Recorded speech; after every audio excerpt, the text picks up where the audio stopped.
గోదావరి జిల్లా వేమగిరి గ్రామ దేవత శ్రీ ముత్యాలమ్మ తల్లి ఆషాఢ మాస జాతర మహోత్సవాలు ఘనంగా నిర్వహించేందుకు ఏర్పాట్లు పూర్తయ్యాయి. ఈ సందర్భంగా సారే మహోత్సవ కార్యక్రమాన్ని రకరకాల నైవేద్యాలతో ప్రత్యేక పూజ నిర్వహించారు. ఈ నెల 9వ తేదీన ఆదివారం ఉదయం 9 గంటలకు శ్రీ ముత్యాలమ్మ తల్లి జాతర ప్రారంభం కానుంది.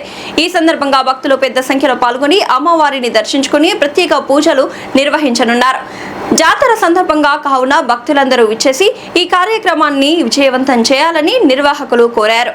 భక్తులకు ఎటువంటి ఇబ్బందులు లేకుండా అన్ని ఏర్పాట్లు చేస్తున్నట్లు తెలిపారు. అమ్మవారి ఆశీస్సులు అందరిపై ఉండాలని కోరుకుంటూ శ్రీ ముత్యాలమ్మ తల్లి జాతర మహోత్సవాలకు భక్తులందరికీ ఆహ్వానం పలుకుతున్నారు నిర్వాహకులు.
महालक्ष्मी धनलक्ष्मी धान्यलक्ष्मी सौभाग्यलक्ष्मी